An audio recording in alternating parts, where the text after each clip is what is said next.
hello, everybody, and welcome to Eternal Mooncast special program, Bishoujo Senshi Slumber Party. We're on our current adventure of the React series of the Sailor Moon DiC Top, and this will be the discussion portion for episode 26 through 30. Sailor Moon has a long and obviously rich history, but haven't seen everything. I'm Relia, and these are my friends Monica and Michi. We are three lifelong Sailor Moon fans who dove headfirst into the fandom and have been inextricable ever since. We simply won't leave. We love being part of the amazing fan community surrounding this genre-defining series. If you've been watching with us and you'd like to jump to a particular episode this month, timestamps are going to be down in the description. And now we know that some of you may not have seen the DiC dub. Some of you are young, unfortunately.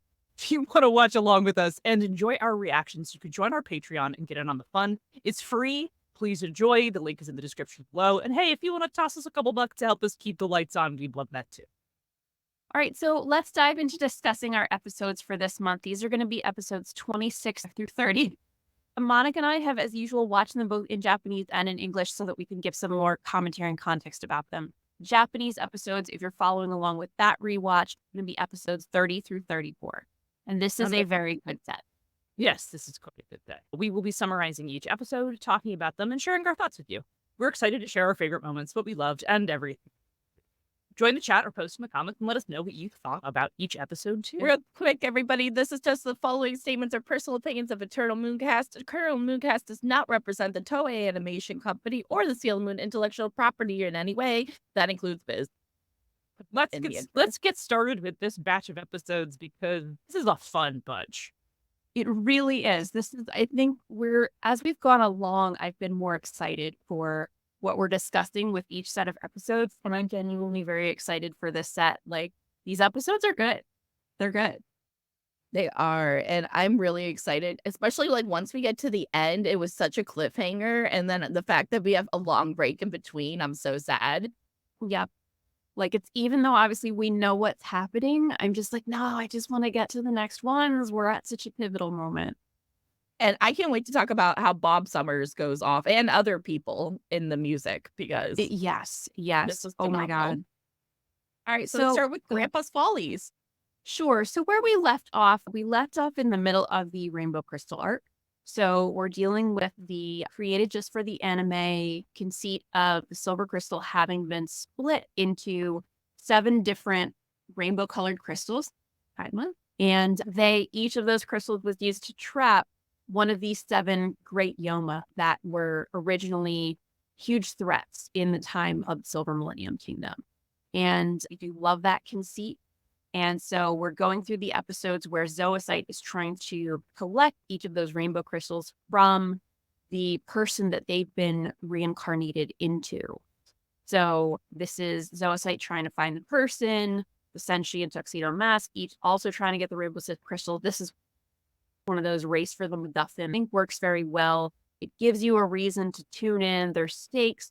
It's not exactly like I like that these episodes they don't all have the same ending. It's not like, oh, in every single episode, the good guys get the crystal, or in every single episode, the good guys almost get the crystal, but the bad guys always get it. Genshin Impact. This is genuinely, I enjoy Genshin, but they never ever have gotten the little gnosis every single time evil gets it. But I like that there's a sort of unpredictability of whether a crystal ends up with the Senshi or with Tuxedo Mask or with Zoisite. I think that works well to make it feel like each episode was an individual episode and not just a repeat of the same theme 7 different times. So anyway, we jump into this episode. Oh, he's so important. Love him. Tuxedo Max.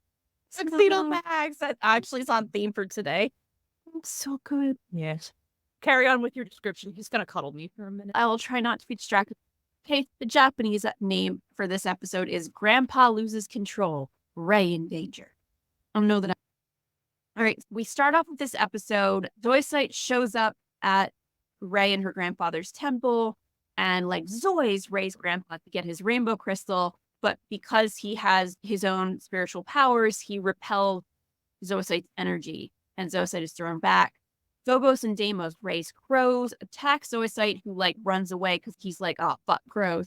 Meanwhile, Ray sees Grandpa fall off of the roof, and she's like, oh my God, my grandpa's going senile. Like, oh no. Oh no. She has no idea that Zoisite appeared, didn't see that, just saw her grandpa fall off the roof. Grandpa tells her nothing about this weird attack that had occurred. In the course of what's happening, they also come upon a guy named Chad. His Japanese name is Michiro. He's sleeping on the steps of the temple.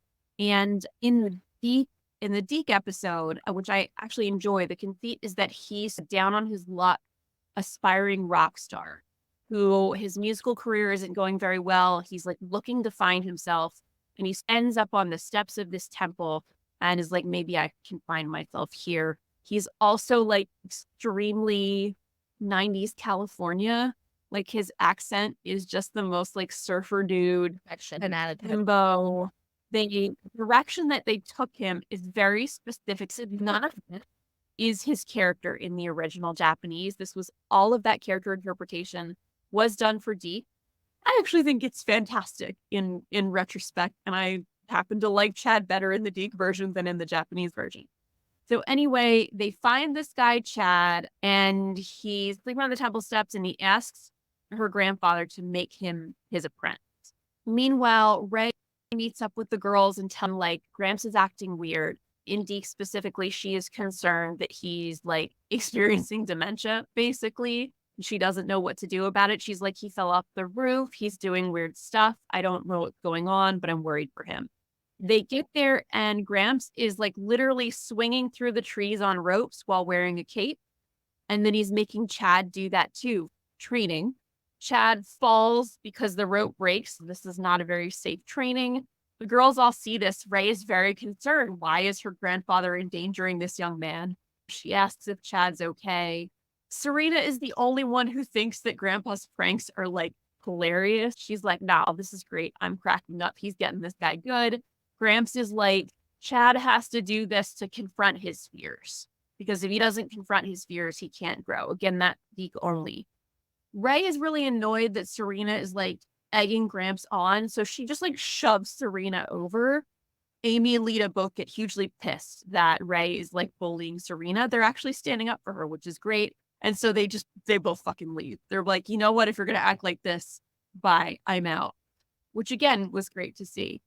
Ray talks with Chad about the whole thing. His answers calm her down. Serena sees them doing that, and she's like, they're in love. I'm going to play Cupid. And so she's like, I'm going to get them together. And Luna's like, how are you going to do that? And Usagi, like, whips out the disguise pen, is like, turn me into a fortune teller. It turns her into a fortune teller with this, like, with a mustache and everything. And so she walks up to them and elaborately, like, predicts their love. But Ray obviously knows exactly who this is and tells her off. Is really mad about it. So back at Serena's house, Luna and Serena are eating. I think in DiC, they're like, these are my mom's special cakes. These are, in fact, Dice rice cakes. I have a eat your hamburgers Apollo. Yep, it's a classic eat your hamburgers Apollo. Yeah. Yep. I think they call them chocolate cakes because they do they do. Yeah. They straight up look like snowballs. Yeah, they do. They do. They are definitely dark brown in the middle. So they're like, these are chocolate cakes. And I'm like, they are not. They're not. They are rice cake. They are, in fact, so delicious that Serena's like, oh my God, I'm going to bring these over to Ray right now so that she'll make up with me. So she won't be mad at me anymore because she's going to love these rice cakes. They're so freaking good. So she's headed over there. Meanwhile, Zoisite has shown up to get Gramps again and, like, Zoi's the crystal. Tuxedo Mask interrupts that. Grandpa, like, turns into an Oni. I love this because in Japanese, his Oni name is literally Gigi, which is just like, it's like Gramps in Japanese. Cute. So every time he Gigi, I'm just like, oops. And he just starts chasing Tuxedo Mask and then, like, runs into Chad. He's chasing Chad. Chad runs to find Ray. I don't remember if in DiC they left in the part where he sees her changing clothes because she just got out of the bath. They did. Cut that out. No, they kept it. Okay. But he's just like, that doesn't matter. Run. Chad, like, holds off Gigi, and in Japanese, he's like, Ray, I would die for you. Ray runs because Chad had just got knocked out. She looked into the sacred fire, and the sacred fire tells her that Gigi, the Yama, is Gramps. Gigi attacks her and starts choking Ray. He's obviously very upset about this. She like tries to get him to snap out of it. She's like, if there's any part of you inside that's still you, like, don't do this, but it doesn't work. He's still attacking her. Serena shows up, chucks one of her daifuku at him, hits him with it, and then transforms. It's the typical, like, they don't know what to do because this person is actually a human. She can't just slice him in half with her tiara. He's chasing them, and Sailor Moon tells Ray, like, use one of your talismans to freeze him. And then Ray does. She does the full-on Akrio Taisan. Sailor Moon uses Moon Healing Activation, refresh, and so as everything's cooling down and it's all over, Amy and Lita show up because they both, like, felt bad that they had just stormed off. They're like, we should go talk to Ray and convince her to make up with Serena. Like, they're probably in a big fight. But by the time they get there, like, Serena's already eating the daifuku with Ray and Chad and Gramps. And Ray's like, Chad, you were very brave. She kisses him on his cheek. So Serena, like, gets right back into her love shit. And she and Ray get straight back into squabbling as a result. So Lita and Amy show up to see them once again chasing each other around. And they're like, oh, they're friends again. We feel great. And the episode ends. That's the episode. I love this episode. Like, I adore the shit out of this cheesy filler DiC episode. My feelings on this episode, which I nodded to in my summary a couple of times, is I actually prefer some of the things that they did in the DiC version to some of the things that I think there were some of the things that were stronger in Japanese, but some of the things they did in DiC I liked. Like, in the Japanese version, Yuichiro's only motive for wanting to be an apprentice at this temple is specifically that he sees Ray, he instantly thinks she's hot, and he just wants to, like, he just decides he's in love with her and wants to do whatever to impress her. Throughout the episode, like, when he falls out of the tree and Ray asks if he's okay, he's like, wow, Ray, you look great in your school uniform. Saying, boy, chat. Yeah. In Japanese, he's much more like, his one motive is just that he thinks Ray is hot, so he's going to do anything to be near her. It's not, I wouldn't say it's pushed to the level of like a creepiness where he's pushy and she's saying no, but that like, it is his only motivation. It's just that he thinks Ray is hot and wants to be around her. I actually prefer this idea that he's this like down on his luck musician who isn't sure what to make of himself. Fate has dropped him on these steps and he's like trying to make the most of it, but he's confronting his fears through what he's doing at this and like trying to come out a stronger person. Like, I really like that he had this whole motivation that was external to a love at first sight thing. Like, Pure in the DiC. I think that works really well. Now, they also made him much dumber in the DiC version. Like, in the Japanese version, he's very philosophical. There's Ray's like in the one scene, she's like worrying about her dad and she's talking to Chad and he's like, it's fall. And in fall, like, people go into a transitional state and he's probably going to be calmer in the spring and blah, blah, blah. And she's like, oh, do you really think so? And he's like got this sort of more relaxed, thoughtful, philosophical meaning to him in the Japanese version. I don't hate that, but I still prefer Rockstar Chad, and I don't mind that they made him a himbo. I think it's fun. Like, look, it's pure baby. Pure baby. Look at him. Pure. I'm gonna come out here with a little bit of a middle of the road answer because I don't like this episode, but I don't hate it either. Yeah, I like this episode. Like, I don't find it very enjoyably watched. I'm alone. But I have a note that says, while this episode is definitely more coherent in Japanese, I still don't like it. I have a note from watching our dub that's the DiC dub that just says, what the Christ is happening right now? Like, so I have to agree that like Yuichiro and Chad are two different people. They're basically two different characters, but they would share 100%. a joint. But they would share a joint with each other. And, like, so I find the take on his character and everything very interesting because it is also a product of the DiC dub censorship. Because we can't have. I also have a note that says a temple where religion famously doesn't happen. Yeah. We're not doing a religion at this temple whatsoever. And so, like, when Gramp training him and they're like doing all the stupid stuff, like there's an element in the Japanese of this being like enlightenment. that like he's doing this to become enlightened, and I think that ties into like his philosophical meaning, like you said in Japanese, because he becomes a person who's very, his motivation is Ray thought he was a director, which like that's fair. Ray thought, but like He ain't wrong. yeah, he's not wrong. Like I think you're right. The whole he's down on his luck. He's at the temple. I wish that they had not tried to unreligify where they are. Oh, so And like I think that makes him less of a bum, and like they're both good takes. But like part of his attitude has to do with the fact that he's very willing to go work and stay at a Shinto shrine and Yep. like do the religion part. Like he's clearly got an attitude that is desirable to him. They're not coercing him to stay. He could leave at any time. Yeah, hard to have this sign without the Shinto. And I'm like, Ura killing it in the comments right now. Like every time Ura types something, I'm like laughing. Yeah, the DiC dub sure did try to remove all the Shintoism from this, except for the fact that everybody looks like Shinto religious, like clerics. Right. And they're Couldn't all do anything about yeah, couldn't do anything about it. Can't redraw the outfit they're wearing.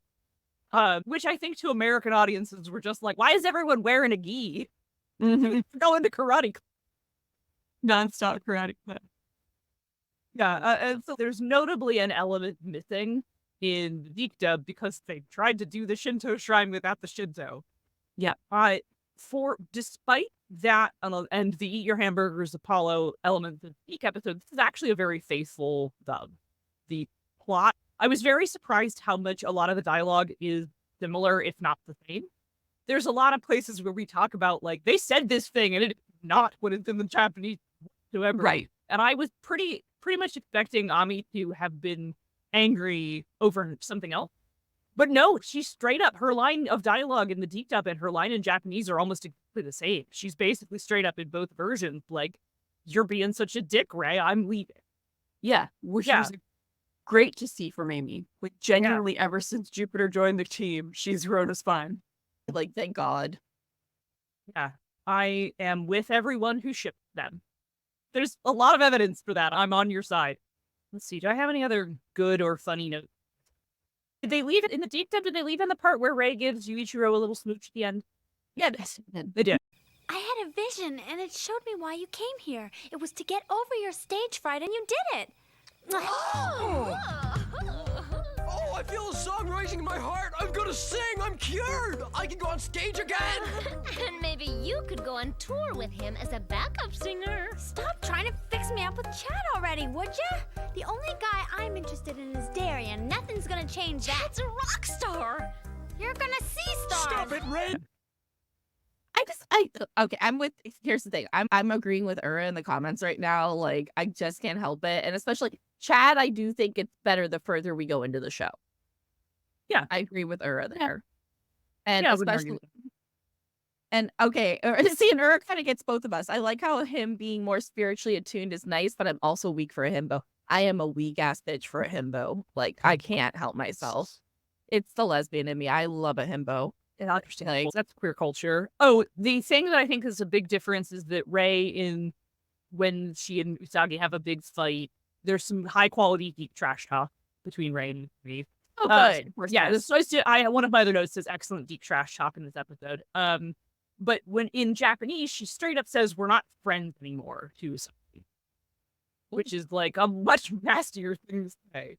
Which is why Usagi is actually really she's really wrapped up about it. Interestingly, in the Japanese version, Luna specifically tells her, she's like, look, Ray is very quick to get angry, but she's also quick to cool down. And I promise if you wait and talk to her tomorrow, she'll be your friend again. And Usagi's like, okay, but I want to talk to her now. I'm going to bring her these rice cakes. They're so good. And Luna's like, that's not going to work the way that you think. But Usagi, she's really genuinely upset that she said we're not friends anymore and she wants to do something about it. I think they don't convey that emotionally as well as I think they could. The gravity of what Ray said and why Usagi's at this moment heard about the trash talk when all of the trash talk has never bothered her before. But yeah, I think you're right to point out that what she said in Japanese is specifically, we're not friends anymore. And Usagi was genuinely hurt. Yeah, I like that if your buddy was like, we're not friends anymore, that really hurt Mhm. you, especially as a middle. And especially if like you guys have this vibe of like, oh yeah, we rag on each other all the time. And suddenly the one person just drops the bomb of like, we're not friends. And you're like, wait, hold on. I thought this was still the thing that we always do. We're not friends. Yeah. I also would go ahead. But I was just gonna say, Ura makes a good point. Usagi's IQ fluctuates to me. It really does. And so this is also an example of in the Japanese version, at least, like she can show an incredible level of competency, especially as a senshi. So in the Japanese version, when they're running away from Grandpa, and we know they've run into the usual problem of we literally can't slice this person in half with the tiara. What do we do to slow them down? Moon immediately is like, Ray, use your talisman to freeze him so he can't move, which is a perfect plan, which they then execute flawlessly. It works instantly. It's one of those, like, especially in Japanese, we see a lot more of her being, frankly, perfectly competent a lot of the time. But especially in DiC, they love to play up for comedy how dumb our girl can be. Yeah. And then just real quick, the animation in this episode was the team clocked in like really hard. Because like, look how cute Phobos and Deimos. Phobos and Deimos watching over her. Yep, it's cute. Phobos and Deimos are only named in the. Correct. Yeah, that's true. Also, Scooby-Doo. It was very Scooby-Doo. It was extremely Scooby-Doo. It was. Like, I don't think it's a very entertaining episode, but there are plenty of things that were decent about it. And some cute outfits. Let me see if I have any. Oh, the one other thing that I think actually does work a little bit better in the DiC episode than in the Japanese. The DiC episode is the only one where they have Ray's concerns be specifically that she's worried about her grandfather's like mental health and his aging and the future of the shrine, where she's like, he fell off the roof and he was being really weird about needing to power up to fight evil. And I'm worried that like he might be going senile and there's no one to take over the shrine but me. Like, she's confiding in her friends about this. I was like, that's genuine. And I love the way that plays into the fact that it didn't occur to her that actual evil was happening, even though she knows evil exists, because Gramps didn't mention it to her. And she's got this mental bifurcation of her life. Like, no, this is my civilian life where there's a certain level of acceptable magic. And then there's my magical life where the actual magic happens. And so by the end, she realizes, no, he was acting weird because he was under attack by Zoisite. And now I realize he's not actually going senile. My fears have been allayed. I feel so much better about the future of the temple. Like, underlyingly, I think that works and was a good addition / interpretation that they did for the dub, that for the DiC dub, that was not present explicitly textually in the Japanese. Like, she's still worried about him because he's acting more emotional than usual, but there's not that same level of like the worries about aging. Pop that one on screen. So good. Yeah. Just stronger. Yeah. I think, isn't the Sailor Moon says like also about keeping an eye on your grandparents or something like that? It is. And it's like sometimes your grandparents can be weird or it's trouble for them to keep up, but they also know a lot of things. They have a lot of wisdom it's like about respecting your grandparents and their wisdom even as they're aging. I think that's what it was. It was something like that. It was I think I commented on something like it being the most related as Sailor Moon says. Ben. Do we have anything more we want to say about this episode? No, I think we're good. Shall we move on? Sure. No. I do not recommend. Oh, I don't either. I don't. If Ray is your favorite and you want to watch Ray-centric episodes, go for it. If you it's love a certainly himbo Ray-centric. surfer from California, watch it. Oh yeah, if you want to enjoy like his extremely California accent, go for that. But I don't recommend the episode. I don't think it's very good. I think there are better chat episodes later. True. There are way better chat. And there are better Ray episodes too. It's more like Yes. if you want to know the 100%. origin story. Yeah, sure. If you were Yeah. interested in seeing where he came from, or like his first appearance, if you're like doing a watch through where you're like, I want to see everyone's first, then go ahead and put it in your By all rotation. means. Yep. But understand it's a thinker. And if not, as Michi far as disagrees, you might agree with her.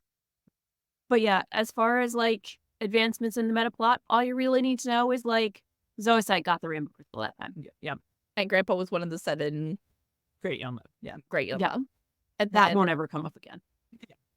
and then before we move on, Oda says, my most quoted Sailor Moon says shows up in season 2.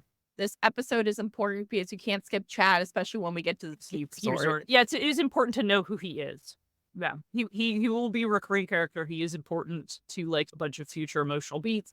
Either listen to this and understand that Chad shows up in this episode and get that, or watch it because you're doing it, picking up everybody to see all first. Yep. Move on to the next episode, which is a fucking delight. If you want to watch a good episode, an episode that like we cannot recommend strongly enough, and I don't mean in spite of itself, very much everything that's good about this episode is intentional about this episode. This is the one you want to watch. Hit me with the DiC name for it. Kitty Chaos. Kitty Chaos. Kitty. The Japanese name is Loved and Chased, Luna's worst day ever. Solid. Solid. All right. We come into this episode. We are in the action. Luna is running through the street. She's got a stray kitten clamped onto the end of her tail, and she's being chased by an entire gang of mangy stray cats. She's just on the run. Suddenly, in her flight for her life, an entire defleshed, the bones of the skeletal remains of a fish are chucked through the air like one of Tuxedo Mask's roses and land in the ground, causing all of the gang of cats to scurry. The gang of cats then like literally go in reverse. They scamper backward. They fuck the fuck off. They have been scared off by a mysterious, gigantically fat, spherically round cat. This is the platonic ideal of a cat. It is a perfect pair. He scares them off. He hops down. He sees that Luna is injured from the kitten that had ripped off all the hair off her tail. He's licking her injuries. Luna is like very blushy about this because she's been rescued by essentially the Tuxedo Mask. Suddenly a little girl appears and she like scoops up the fat cat and is like, Hercules, there you are. Zoisite sees this in the rainbow crystal, like sees this scene, and Zoisite's like, all right, the little girl is the next one. Meanwhile, the girls have met up in a park. They're meeting up for their standard Sailor Scout meeting, and they're like wondering where Ray is. But Amy's like, oh, Ray's not coming because it was such a nice day that she thought she wanted to go on a date with Darien. This is rank hypocrisy from the person who was so pissed anytime Serena wanted to do anything that wasn't immediately Sailor Scout with them. But we digress. Ray is on the phone calling Darien, trying to arrange a date. And meanwhile, in his apartment, he's just straight up let her go to voicemail while he's like standing on the balcony, daydreaming about like the vagaries of being Tuxedo Mask in his life. Back to the girls who are actually trying to get some Senshi work done. Amy's been using her mini computer to try and locate the latest rainbow crystal. We know that the Crescent Moon wand will beep when it detects one nearby, but that's only after it's activated. They're trying to proactively find it before Zoisite can get there. So Mercury has like made a little program to try and do that. She runs her program and it finds a house. So they're like, all right, let's go to the house that she found. They go there and they see this little girl with big old Hercules in her arms. Luna sees that this is the house where her sexy hero lives, and she like wants to fuck off, to which Usagi does her best like Luna impression. She's like a full-on cat face. And she's just like, remember your duties though, Luna. And Amy's like, maybe sometimes even Luna has her reasons for not doing things, and lets Luna fuck off. So outside, Luna immediately gets chased by stray cats again. Inside, where the girls are, the Crescent Moon wand has been reacting to the little girl with her cat. But Hercules is in the same way that we know that Darien gets these sudden flashes of, oh no, Sailor Moon is in danger, I have to go now. Hercules gets this flash of danger sense tingling and knows that Luna is in danger and busts off to find her. So he runs away. The little girl immediately runs after him. He goes down this like teeny tiny alley, and the little girl runs down the alley. And Zoisite just like dives bombs out of the sky onto the little girl for no reason. Funny. It's so good. Hercules finds Luna and saves her from the stray cats again, but in the process, they fall down a manhole into the sewer. Back to Zoisite with the little girl. Zoisite tries to Zoe the little girl, but no crystal happened. And so Zoisite thinks back and is like, oh my fucking God, it was the cat. It was the cat. No. But it's been a very bad day. Before Zoisite can leave, Zoisite is confronted with Sailor Moon, Sailor Mercury, and Sailor Jupiter, who are all trying to cram into an alleyway about this big to confront Zoisite and not succeeding. They are all bunched in on top of each other, trying to elbow each other out of the way while trying to do their triumph over evil. And that means you, which is very difficult. Zoisite almost Zoes them, but they're literally so busy falling over each other just trying to use their powers that Zoisite is like, nah, I ain't got time for this, and just bounces. Zoisite instead teleports into the sewers where Hercules and Luna has gone and is complaining about the smell and the filth. The girls have found the little girl passed out, so they take her back to her house and they're like, we have to watch over her. They still think she's the rainbow crystal holder and they think Zoisite's going to come back. So they're camped out watching over her. Meanwhile, Zoisite is in the sewer, and Zoisite's latest tribulation is that he encounters an entire wall of rats, then start chasing him as just a mass of rats. The Ray, meanwhile, is still failing to have a date. And so she runs into Chad, and he's like, oh, it's such a nice day. Why don't we go out on a date unless you're busy? But she's like, oh, I should play hard to get because I need to act like I'm desirable and I have plans. And so she's like, I can't, I have plans. She's played too hard to get by saying that. And he's like, oh, of course, an attractive, popular girl like you have plans. That was silly of me to ask. Enjoy your plan. And then she's like, oh no, now I have no date. What have I done? That's irrelevant to the rest of the episode. That's just what Ray's doing. Yeah. Luna is busy worrying about Hercules because he got injured when he was saving her. But then she sees Zoisite and the wall of rats coming. So Hercules and Luna dive into this even tinier gutter hole. Zoisite and then the rat wall all dive in after them. Zoisite is chasing them through this little ventilation duct until the rats then overwhelms them. Then the rats are chasing the cat. The cats escape the sewers, pursued by an explosive tidal flow of rats. The girls finally realize that the cat must have been the rainbow crystal holder when they realize that the crescent moon wand is not reacting to the little girl. So they go off to find the cat instead. It also emerges from the sewers in a cloak of rats just covered by them and gets attacked by Sailor Mars, who has seen whatever the fuck this is. Zoisite Zoe crystal out of Hercules, who turns into a giant lion Yoma. Furry fans, I think, will appreciate that the lion Yoma is pretty hot. The tuxedo mask shows up, steals the crystal from Zoisite, and just fucks off. Zoisite is like, hey, you can't take that, and runs after him. The Yoma starts to head toward the city, but Luna immediately cuts it off and is like, wait, we can save you. We can heal you. But she slips and falls down the side of this big cement embankment that they're on. It's pretty steep. And before she can fall and tumble, the Yoma instinctively reaches out and grabs her to rescue her because he's just that romantic. So the other girls show up and attack so they can get Luna away from him. They stun him. They do rune healing activation. Little girl is very happily reunited with Hercules. Luna stares off into the sky, reminiscing fondly about her cat boyfriend. And that's the episode. It's such a good episode. I would say that they decided that this episode would be incredibly comedic, and they pushed that in many ways in terms of so much of the physical comedy in this episode is turned up to 12 or 13 intentionally, and it works incredibly well. This genuinely an episode that purposely will make you laugh so often with the physical comedy that they do and the choices that they make that they didn't need to make, but that they knew would be hilarious if they went for it. I think this episode genuinely works as intended. It works really well. All the comedic beats land. It's funny at every moment that you're watching it. I love this episode.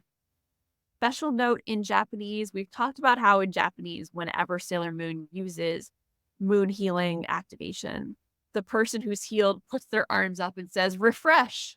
And you might think to yourself, did the cat who doesn't speak English, or Japanese rather, did the cat say refresh? No. The cat said meow fresh. Good. So good. It's so good. Like, down to the last detail, they had so much fun with this episode, just making it as funny as it could be. It genuinely is. It's Zoisite at his most Team Rocket. This So episode's if you, fucking hilarious. it's It's so great. funny. It's so So funny. funny. So funny. Okay, so we all agree we recommend this Oh, episode, yes. right? Yeah. Oh, Oh, we could not recommend this episode harder. It's genuinely it's the best episode. It's a good reminder that one of the things that the classic 90s cartoon has going for it is that it's really funny. yes. Like, it's consistently really funny. Yeah. Where, like, the manga's very serious. Like, the manga's dark and it's Oh. serious and it's, like, action-packed and it is, like, buckle up, kids. This is an epic. And the I have a note that just says Looney Tunes ass behavior. And Wall to wall Looney Tunes ass behavior, like so intentionally. some of my note highlights say, of course, Looney Tunes ass behavior, and also everyone is so stupid in this episode. I don't They think the are. episode itself is dumb. The episode is goofy. It's Yes, lighthearted. It's It's goofy. Scooby-Doo. It's ridiculous. It's very Saturday morning cartoon. It's, hey kids, remember that cartoons can make you laugh? Remember that this is like a comedy medium? And it's just fun. It's really fun. No one has any dignity whatsoever. Not Not one person. I think Not a the single only person. serious beat in the entire episode is like when Mamoru was standing on the balcony being like, oh, But I have a he's- destiny and I don't know what to do. It's for half a second.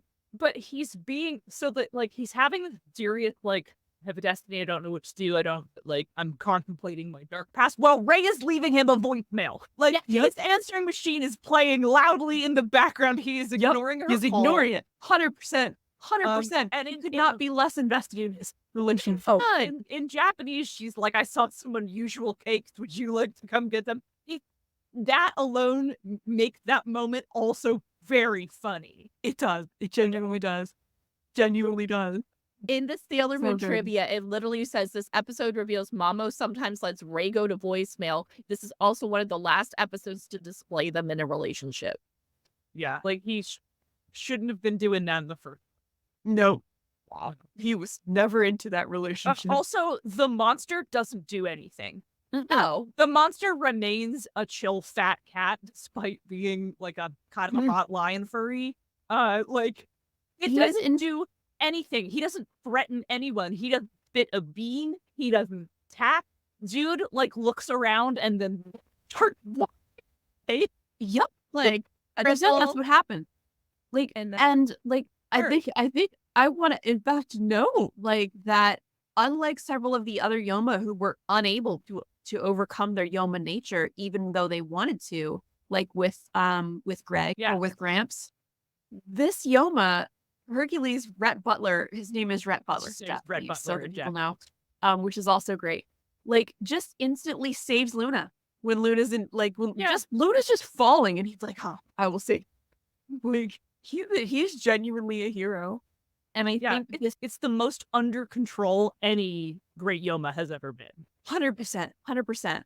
And I think this is yet another episode where we see that the reincarnation of the Great Yoma has instilled a special power in the being that it has reincarnated into. Because this is, as I said, this is the tuxedo mask of Cat. This cat has a genuine sense for when there is danger and he needs to come to the rescue, and then like bolts off, finds the danger, and comes to the rescue like dramatically and successfully. Like, this is a special cat.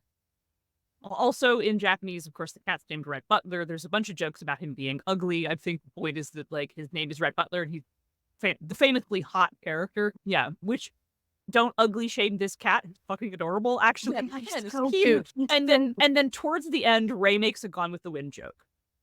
yeah. That's it. That's the whole. Yep.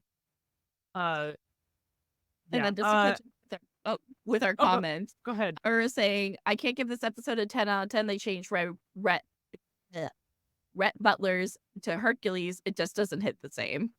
I feel like calling the cat Hercules instead of picking a name of another hot character or actor, like, They could have had, like, who was a popular heartthrob in, 1995? That older people would have thought of as being hot. So, like, I don't know, Oh. maybe Mel Gibson or something like that. Like, at the time, like, why didn't they call him, like, Mel Gibson or something like that? Or, like, Or Burt Reynolds or, like, a... I was gonna say Tom Selleck. I like, think you were Tom both on Selleck, that but same mustache. exact mustache. Like, because of the age of the people writing the joke, it would have been, like, hot 70s actor or something like that. At the time Hercules was played by Arnold Schwarzenegger on Xena, it's probably not why they picked that. They probably picked big, but that is a good But that is a good one. No, yes. Kevin Sorbo, Fabio, any of those, like, would have been a pop culture reference that would have indicated that the cat would be, like, handsome, which I think is the joke. But they went with he's large, therefore Hercules. Right for Hercules. Love it. I thought Hercules was a very cute name for a cat, so I went with it. Yeah. And then as sort of saying Gone with the Wind, the reference is peak camp. Camp. I agree. Yeah, this is very campy. This is an exceptionally campy episode. And it's campy in a way that doesn't land tokusatsu derogatory for me. Yep. Yeah. And then I have a clip Monica has pulled up, and it's because Ura mentioned the rat throne is iconic, but I don't know if the maniacal screech mixed with the laughing is done justice in the dub. So I actually pulled up a clip of the dub.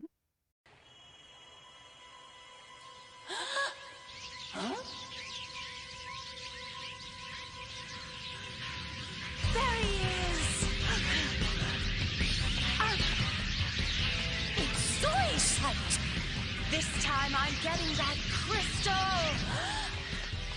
You're the one with the last crystal! Come on, big guy, move it! She won't be able to follow us in here! You can't get away! Suck it in! You never turn down food!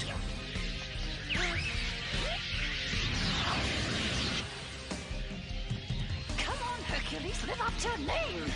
I'm catching up! The crystals... God, the delivery on those lines too is so... Everyone in this, not a shred of dignity in this. No, not one. And I think the reason that lands extra amusingly comedically is because, like, in contrast to, I made the comparison to Team Rocket and Pokemon, but Team Rocket and Pokemon are always ridiculous. They always don't have dignity, but there's a delightfulness in how they embrace their lack of dignity. Zephyr usually does have dignity, usually is like genuinely intimidating, like cutthroat, like follows through with like Zoocyte's bitchy plan. And so this episode where Zoocyte is just nonstop doing the most hilarious shit just gets me every time. In Japanese, the part where Zoocyte teleports into the sewers, he immediately complains. He's like, oh my God, the smell and the filth. This is so horrible. His foot slips and he steps into the muck of the sewer and he picks up his leg and it's like dripping green. And he says, this might be my greatest challenge yet.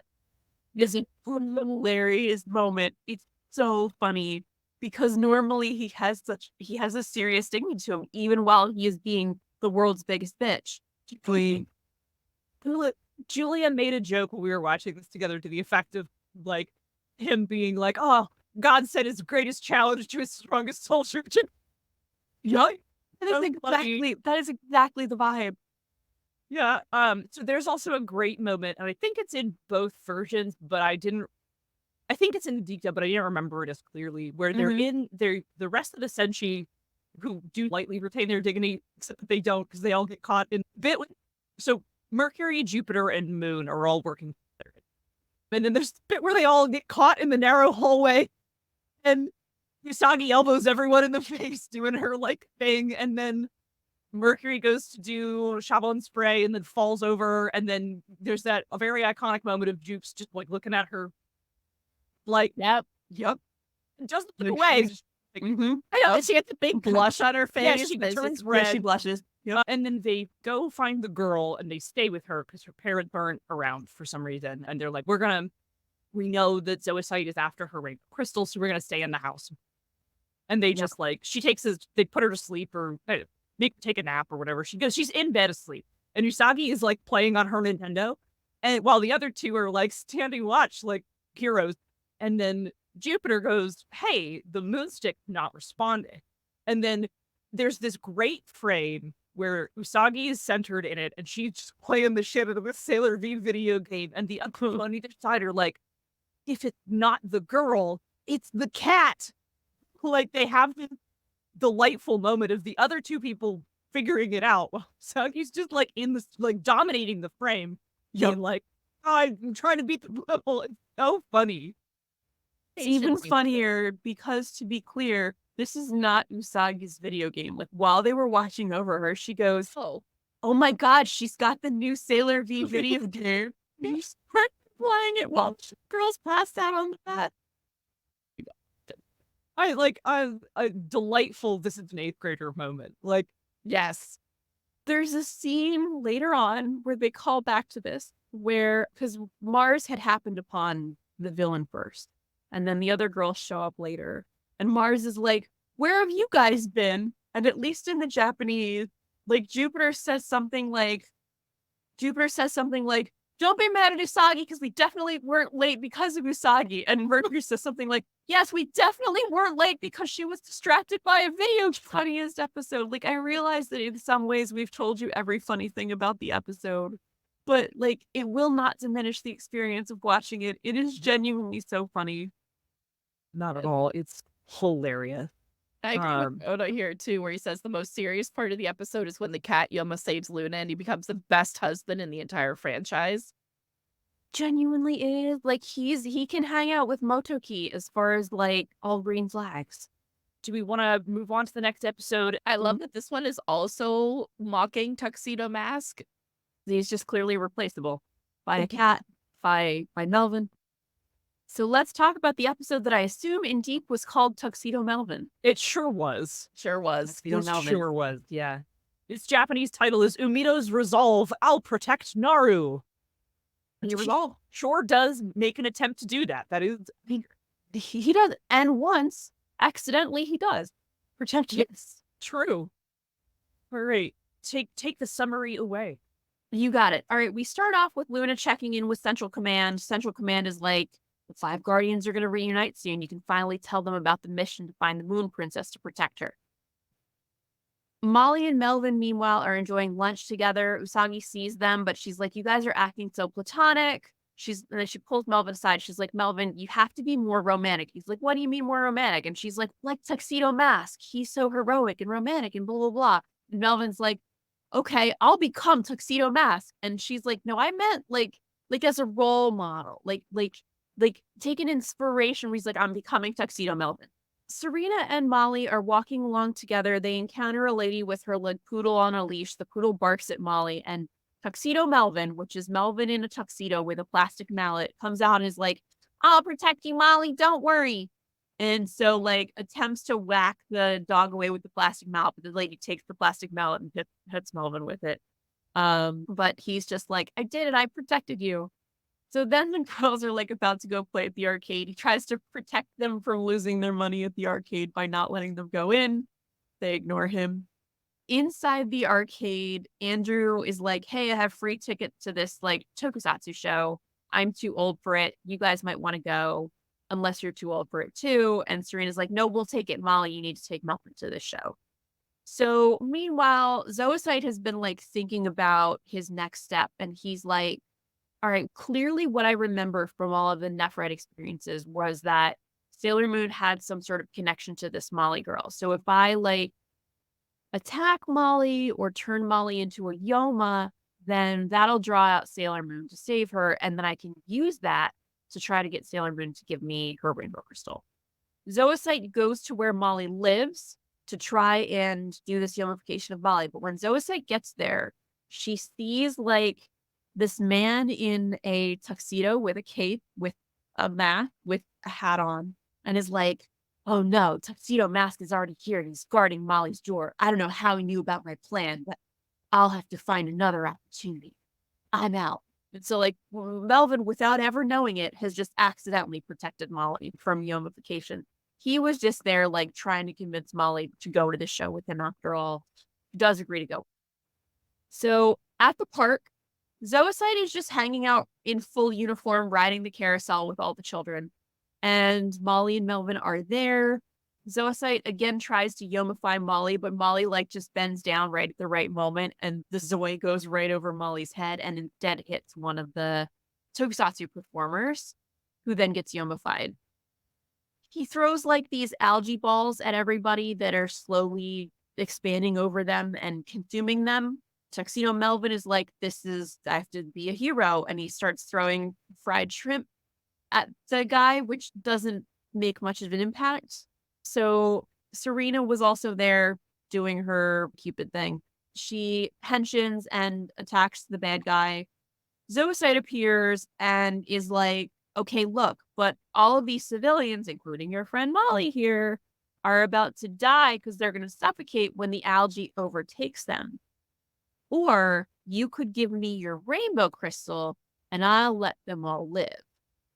No one in this series has ever learned that Zoisite just lies. So everyone always trusts Zoisite whenever Zoisite does something, which is always wrong. But anyway, this Sailor Moon does turn her crystal over, but Tuxedo Mask is like, nah, and he knocks it away.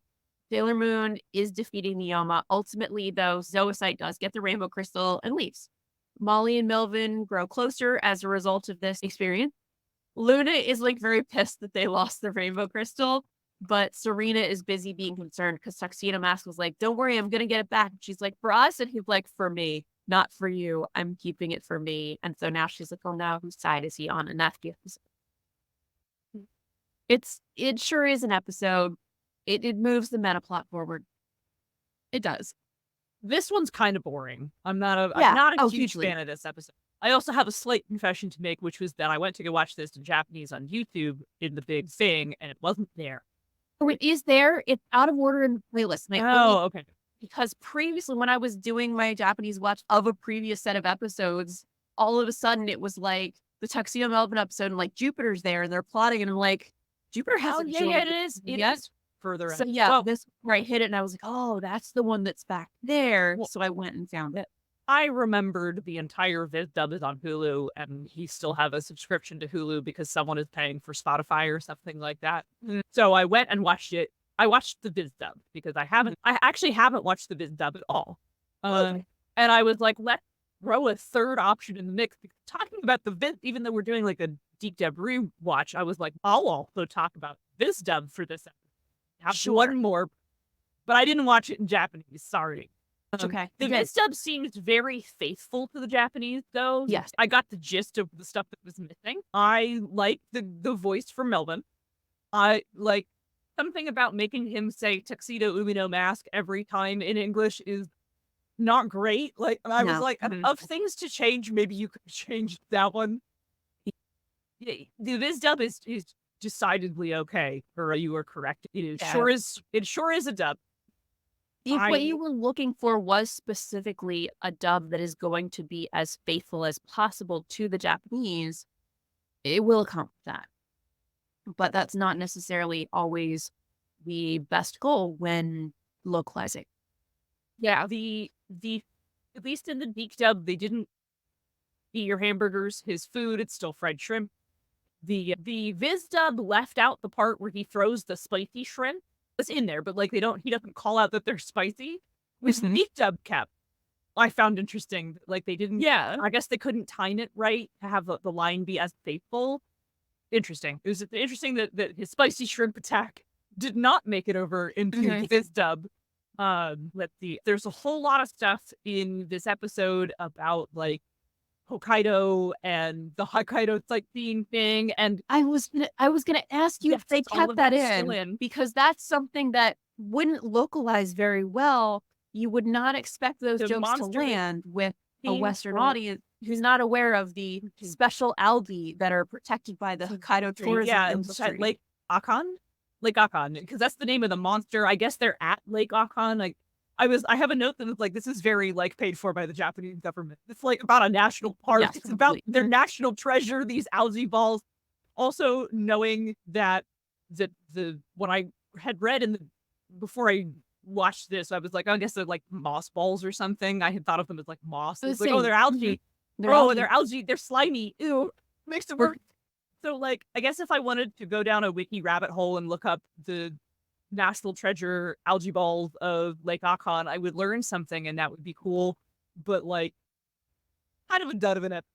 Yeah, the problem is like a joke doesn't work if your audience has to research the joke and then come back and watch the joke, which is why you can't always localize things like that in the same way. So it's like, I think some of those were probably very funny jokes if you're more familiar with the idea that like it's funny that this is like, hey, you can't use this special protected algae for evil purpose. How dare you? Hang on, let me look something up. Yeah, okay, that's funny. Works for Tumblr posts, not for TV. Yes. Yeah. I thought that Tuxedo Mask Viz voice is very reminiscent of Darien. It is. Oh, okay. Yeah, it is in a positive way. Like Yep. I like was it Robbie Damon's Tuxedo Mask. So we also put it on and we're like, oh no, like every voice actor you've ever heard of is in this dub. Zoisite is Felix Fire Emblem. And Kunzite is Jurith the Fire Emblem. Yep. You're in. The Sentai in the park man is called Red Man, which in the Viz dub and in the Japanese, but is not. I don't know what they call him. I don't know what they remember if they gave him a name. Yeah, I don't think they do, and I don't remember what the reasoning is for going to go see Tokusatsu in the park in the DiC dub. I think don't Molly and recall. Melvin are having a date. Yeah, they're having a date, but what are they like? They're like, What are they Yeah. saying that the saying date that is? Like, is it just the amusement park? Oh, and they're happy It's to be there. Street Fighter or hang on, I have it right here. or they like they trying to play it up as being like professional wrestling because I could. Oh yeah, maybe. Yeah, it first and last appearance. Gosh, I know I read it here a second ago. Their hand. Yeah, it's like they're like street performers. Oh, okay, all right, yeah, Okay. something like that. Yeah, there's a weird reason for why they're going to go see the Toku show. Oh no, it's called the Wacky World Wrestlers. Wacky World. Okay, I did Wacky think World Wacky I World did- Wrestlers. I Yes. was like, okay, I did think they were going with a professional wrestler And in the English, which wouldn't at the time would have made sense because I think it was probably either like right around or right before the localization of Mighty Morphin Power Rangers. at the same time. Let's see what other news. Oh, so one of the things that's not in either the Viz dub or the Japanese is that Melvin talks about like being up online all night. Yeah, this is supposed to be set in 1995, so like he wasn't on Discord. He was like on a BBS or he had logged into his Telnet server to roleplay or something like that.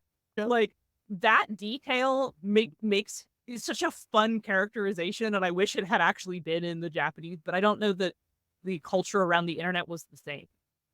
Yeah, I don't know that it was. It's such a shame because that is a temporally contextual joke too. Like nowadays, that joke wouldn't land in the same way because the internet is no longer like this is no longer people on their Telnet server or whatever.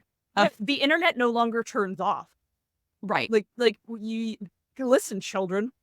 You used to have to log into the internet and then log out of it. That was the thing. Yeah, you used to be up all night on the internet because you had to like turn it off and go do other things. The internet was on your computer and it used your home phone line, which was your only phone line. Unless your parents had some money or your parents needed the internet for like a job or something, and then you had two phone lines. But that was was again, those were like fancy. technologically advanced people. Yeah. Boy, not to get so old about the part of McMiss is being able to turn the internet off. Oh, same. On the other hand, I do also like being able to talk to people across the world at any time. But on the other hand, but on the other hand, I miss logging the fuck out. Yeah. You know what? I'm not going to tell that story. Never mind. I miss being able to like turn a server off and not wake up to drama. Let me put it that way. Yeah. I'm like, Yeah. you get her internet. Anytime. Little mail. Yeah. Not wrong. Mm-hmm. Oh my god! All right, we're turning this into a millennial moment. Like, We're a little graphic for our YouTube release. It's just like Bishoujo Senshi Slumber Party millennial moments. because guys, we were the ones who grew up with it. We're not so. I have a note from the DiC dub. I don't remember what was said. It says, I don't know, formal wear is pretty sexy. I think that was about Melvin being like, I look hot in this. And I was just That's like, true. hey, putting on a tuxedo and going places does make you feel good. Formal wear is hot. He's right. He's not wrong. Hey, everybody, welcome back to the second half of Bishoujo Senshi Slumber Party React to Sailor Moon DiC Dub discussion, episodes 26 through 30. And I'm excited because now we're getting into the juicy episodes, the ones I wore out my VHS tape. We are. These are big ones. These are both big ones. So what's our D title for this next one? Our D title is Sailor V Makes a Scene. Sailor V makes the scene. And in Japanese, It is Enter Venus, the last Sailor Guardian. both basically telling us the same thing. Yeah, pretty much. One of the most similar titles we've had so far. Yes. Literally. All right. In this episode, we jump right into like what's going on in the meta plot. So Zoocyte has now gotten Sailor Moon's rainbow crystal. So he still needs to get the rainbow crystals from Tuxedo Mask, and Tuxedo Mask has, I believe, 2 of them. So Zoocyte's like, all right. So I figured out Sailor Moon's weakness. Tuxedo Mask, what I figured out about him is that he always shows up when Sailor Moon is in danger and like saves her from certain danger.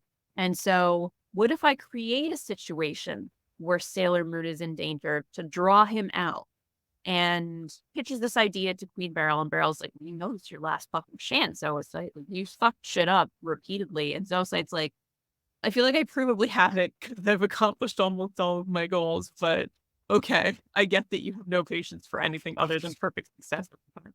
Kunzite is like, I would like to help with this mission as well. I think with the 2 of us, we're going to get the job done. Beryl's like, okay. In the civilian world, there's a bank robbery going on, and this bank robbery is suddenly interrupted by Sailor Moon, which is a very Sailor Moon looking girl, but with all of the magenta parts of her outfit replaced with like purple and with sinister looking eyes. Sailor Moon wielding a boomerang who foils the bank robbery. And this is like making the news. Sailor Moon foils the bank robbery, blah, blah, blah.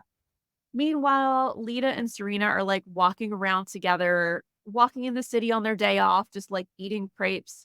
Sailor Moon, Serena, who's truly an icon, is like double-handing. She's got a crepe in each hand and is like eating from both of them. She is truly my hero.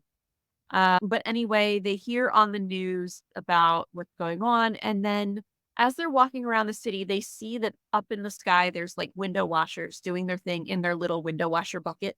I don't know if that bucket has a name. I'm going to call it their window washer bucket. As they're up there, something like attacks them and throws these shards of ice, glass, whatever, into the ropes. And the ropes snap on one side. And so the bucket falls on its side. And the 2 window washers are hanging precariously from their window washer bucket. Oh no. What are they going to do if they fall? Darien is also there. He's like in the building watching the washermen dangle and is like, oh no, they're in peril. This is crazy. Not jumping into action, but whatever. Who should appear to come to their rescue but Sailor Moon in her blue and purple, swinging from a rope to rescue these guys and scoop them to safety. And what a wonderful day. Lita and Serena see this.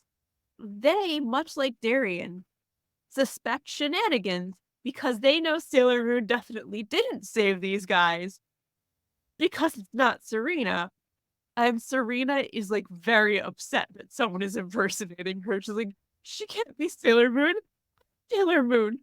Allowed to be Sailor Moon. So Darien thinks shenanigans are going on. He goes to investigate. Separately, the girls then are like, we need to go investigate. So they go to Follie to look around.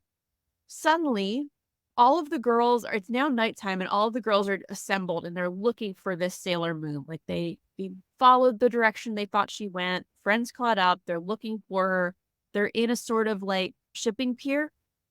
And suddenly they see that Sailor Moon is all trussed up and like hanging from a big crane in the sky. And the horny animation team clocks in.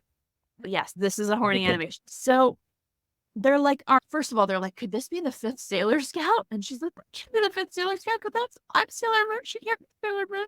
But they're also like, okay, even if she's like not, even if she's impersonating Sailor Moon, we do still have to save her. She's still clearly in danger. So they run, like they're going to rescue her. They all hench in. This is playing right into obviously Kunzite and Zoisite's plan.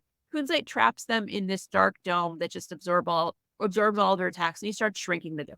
And they're like, oh no, we're going to get crushed by the shrinking dome. Meanwhile, I guess Tuxedo Mask got horribly lost on his pursuit of Zoisite because he actually went after Sailor Moon before any of the other girls did, and he didn't have to wait for anyone to catch up with him. But somehow, in all this time, has not successfully found Sailor Moon. Still looking, but whatever. He finally finds the trapped Moon and cuts her down to rescue her. But surprise, it's Zoisite in a costume with fucking stabs him in the back. Like, who could have ever predicted that Zoisite would do this? Tuxedo Mask runs and hides, but Zoisite finds him, Zoes him, which like rips his mask off. And I guess he doesn't have a glamour because Beryl, who's been watching this in her crystal ball like this, sees him, and without the mask, she recognizes him. And she's like, that's who that is. Meanwhile, Zoisite has been about to once again murder Tuxedo Mask, but is interrupted by a motherfucking crescent beam that just like whacks Zoisite, and Tuxedo Mask then gets away because of the crescent beam. Zoisite catches up with Kunzite and warns him that like there's Tuxedo Mask is somewhere and another enemy is somewhere. They're both nearby. Be on your guard. Tuxedo Mask. Kunzite is like, yeah, that's whatever. We can handle this. So he's like, Tuxedo Mask, the girls you like are all in danger, and if you hand over your rainbow crystals, we'll set them free. Again, I don't understand why anyone ever believes them after these things, but he's like, he pops out like he's decided, all right, he's going to give in. He's going to agree to this plan because otherwise they might get squished by the little black dome. Nothing he can do. So he starts to concede, but another hero appears, Sailor fucking Venus, and she's like, don't you do that. Don't you dare do that. Would be a terrible plan. She crescent beams the fuck out of Kunzite, zaps him right across the hand, causing him to drop the shield, free the girls instantly. She does her dramatic pose in the light of the moon. Artemis announces that Sailor V is Sailor Venus because he's like, that's my girl. I gotta give her propers. Beryl tells the general, she's like, the situation has changed. Flee back to base. And they're like, but we could fight. And she's like, no, I order you to flee. So they flee. The 5 girls and the 2 cats are now finally united. And then Sailor Moon is like, are you the Moon Princess? And the episode done. Oh man, this is a pretty good episode. Stuff that they cut from it is very minimal. Some of my notes include Kunzite's titty is so out. What's the animation scene? There's a shot where he's like from below, and it's way out. It's so out. Julia pointed out, given how short Usagi is, she's just looking at his nipple the entire time. That's how out the titty is. And it gets like progressively more out as the episode goes. Because it's the horny animation team. It's the horny animation team, so everyone's tits are out. It's true. We didn't talk about it in the synopsis. It's in both versions. There's the lovely part where they're like in that like industrial zone and they're figuring out what's going on, and then each one takes a turn being framed in the like concrete pipes. Beautiful. Fantastic. Kill everyone with a collapsing force field trick. This is the first bit of Kunzite using his dark sorcery. Yep. Some notes I have from the DiC dub include shout out to Bob's cover of the Dark Kingdom motif. Oh, well, a little like once again, Bob out here outclassing the Japanese soundtrack. For both versions, I forgot how fucking cool Crescent Beam is. Good. It's Both times she uses it, it's just like the laser beam of fuck you. Yeah. Fuck you, unmask your tuxedo. This is what happened. Also, is this a trap? Mamoru asked before walking into the trap. Yep. And they all do. Like, it's not that Zoisite is the most clever villain, but that literally at no time does anyone go, Zoisite's probably lying, as Zoisite has lied every single time and backstabbed us every single time. But okay, I'll go with it. Oh. And then I agree with Ura here. The amount of detail put into the animation on Venus's hair during the crescent beam sequence alone is intense. Mm-hmm. Yeah, I believe that it's cut from the DiC dub, but the first time she finger guns crescent beam, there's blood. Yeah. Yeah. Oh, that's She draws. Yeah, she draws blood. For whatever reason, Kunzite and Zoisite both have red blood, but Nephrite didn't. Yep. It's full green blood. Yep, and he has special green blood in both versions, so it wasn't just censored to be less gory. Yep. I love Venus's voice in both versions. Yeah. I love her Japanese voice and I love her DiC dub voice a lot. Yep. Genuinely, both are fantastic. The Horny Animation team has tied someone up again. What? Time the Horny Animation team is here. I Somebody. genuinely feel like my genuine theory is that like they let the teams sign up for which episode they want to do. So like because a lot of times you'll see the top tier animation team, the really good animation team that does a lot of the key animations and key visuals, pick up some of these episodes that are like fun episodes, but aren't necessarily the most plot important episodes, but they're the ones they were passionate about. Like the Haunted Resort episode was one that they worked on, things like that. Like I feel like different teams had different things that were their favorite thing to do. And so you see consistently the Horny Animation team being like, I think I can work some horny. You're like, so then Sailor Moon gets tied up and she's hung from a crane. We'll do that one. We'll do that one. Also, Artemis is English. Ah. But I love your Artemis impression. So good. Sound like a cool kid. Boy, it's so cheesy. It's so bad. Then he has such a dorky Japanese voice. Yeah. This is also a case where I like both versions of them, but it characterizes him in two very So definitely. Yep. yeah, like they're really trying to make Artemis seem cool in English. Like he's definitely someone trying to sound like a jazz swinger type kind of guy. Like Yep. like a cool kid. It's so goofy, but it's trying to make him seem cool, and then he's just a big fucking dork. Yep. And it the character hits the same way, but the voices portray it a little bit differently. And the English Artemis presents it as someone pretending to be cool, as opposed to him being just purely a dork in Japanese. I think that's all that I don't have a lot of notes for this. This episode's fun. This episode's delightful. This episode's fun. This episode's wall to wall moving the plot forward. There's no secondary plot.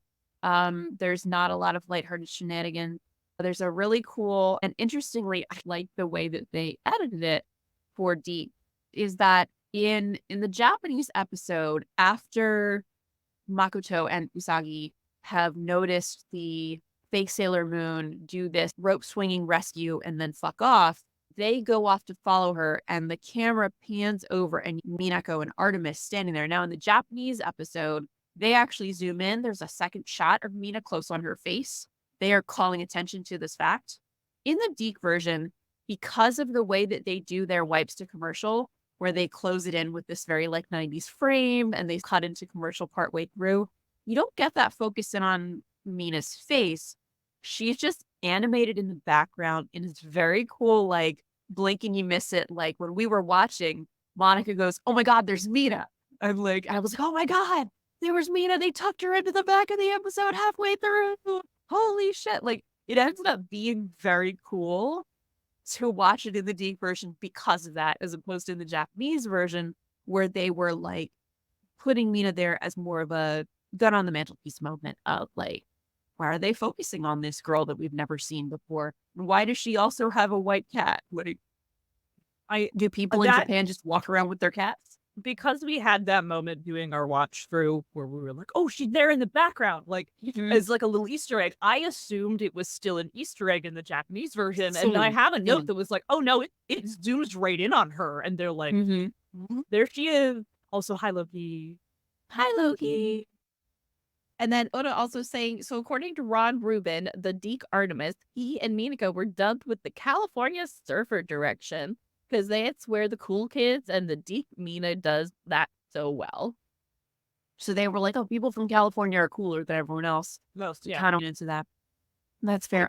I feel like they also, the DiC version wrote the relationship Luna has with Central Command a little bit differently, where it's implied that like Luna is reporting into people that are her superiors.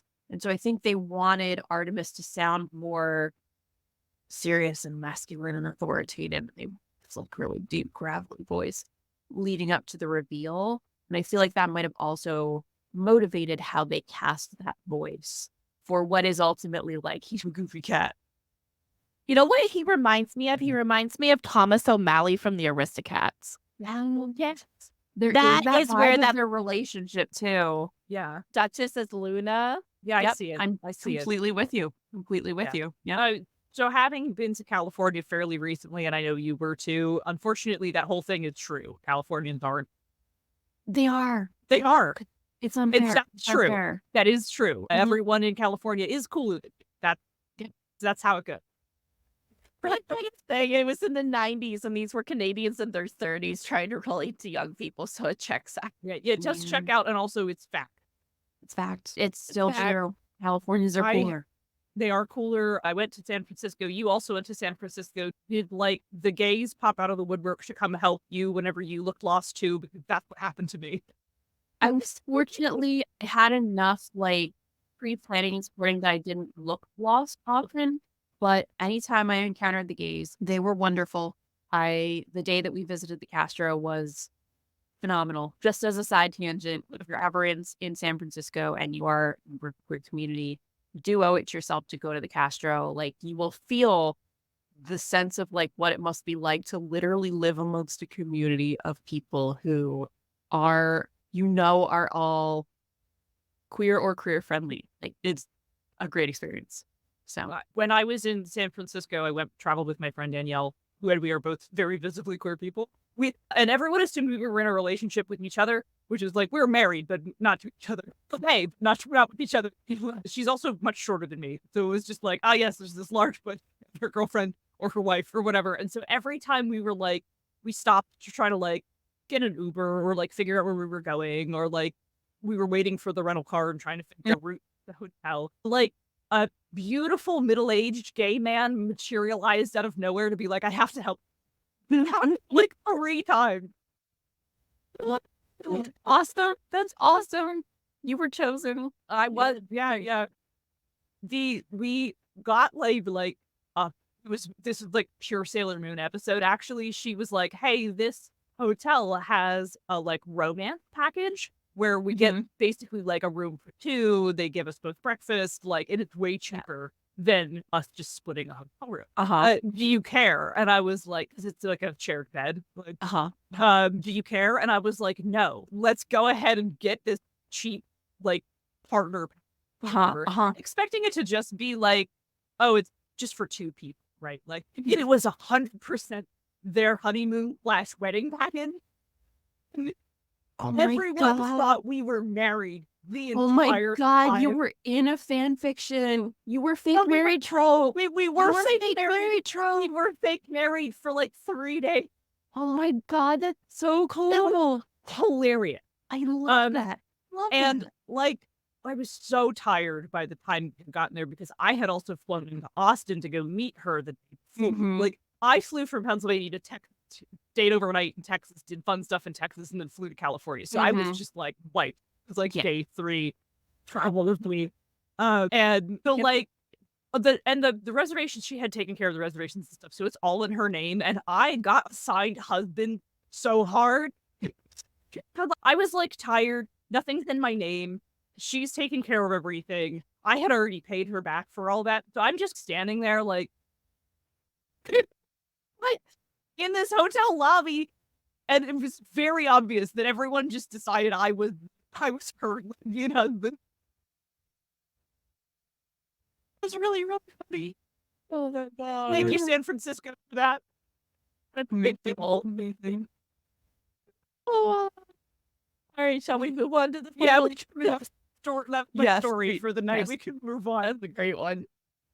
So I will say of that episode, by the way, like it's a solid episode. I recommend it both because it's important meta plot wise and because like we do recommend that episode. Yeah, I heard that. Recommend. You won't be bored. It keeps moving forward the whole time. Okay, on to episode 30 or episode 34, Japanese. So now we come to it. What is our DiC title? A Crystal Clear Destiny. A Crystal Our- Clear Destiny. Our Japanese title. title is Yeah. The Shining Silver Crystal, the Moon Princess appears. Giving it Again, one away. that, like, it's giving it away. Giving it away. So Yeah. many of their episodes have such big spoilers, like the classic, like, Jedi fucking bite. Not that Twink didn't have it coming, but dear God. Like, at least the title of this wasn't The Shining Silver Crystal. Sailor Moon is the Moon Princess. Like, they held one thing back, but they didn't, because the opening sequence that shows that she is the Moon Princess has now been in effect for like 5 episodes. Yeah. Like, Venus has been in the opening sequence, and she's been transforming into the Moon has been transferring into the Moon Princess in the opening sequence for like past 4 episodes. So it's already been spoiled. But anyway, Little kids don't notice. this picks up right where the other episode left off. The other episode left off with Moon asking Venus if she's the Moon Princess that they're looking for. So this episode starts with Venus saying, "No, I'm not the Moon Princess. I'm just another Sailor Guardian just like you." They're all like, "But we ought to bounce right now. Let's meet tomorrow at Ray's Shrine." Meanwhile, Beryl is back with the generals, and she's like, "Your new orders are to bring Tuxedo Mask to me alive." And Zoisite is like, "Weird, but sure." Meanwhile, Darien is still injured from having been literally stabbed in the back by Zoisite in the previous episode. He gets home. He's bleeding everywhere. He does a lot of like holding his shoulder throughout the episode. He sits down on his couch, and Zoisite immediately beams into his TV. I want to take a side note to note that back when this episode would have been made, his TV was of a monstrous size for that time period. Like, nowadays, he's got like probably a 50 or 60-inch TV. Nowadays, that's standard for like a family room, living room TV. It was not back then. We were in the days of rear projection television, and to get a TV of that monstrous size would have been quite expensive. This is yet another example of like these people just being loaded. Anyway, I digress. It's a big TV. Zoisite appears on his big TV to talk to him and is like, "Once I saw your face, it's very easy to find out who you are." And Zoisite's like, "All right, you've got 2 rainbow crystals and I've got 5 rainbow crystals, and I bet you want my rainbow crystals, but I want your rainbow crystals. So we're going to meet up at the Starlight Tower at 5 p.m. and we will have a duel, and whoever wins the duel gets all of the rainbow crystals." And even though Tuxedo Mask has like never successfully won a fight against any Negaverse general, he agrees to this. You could just say Tuxedo Mask has never won a fight.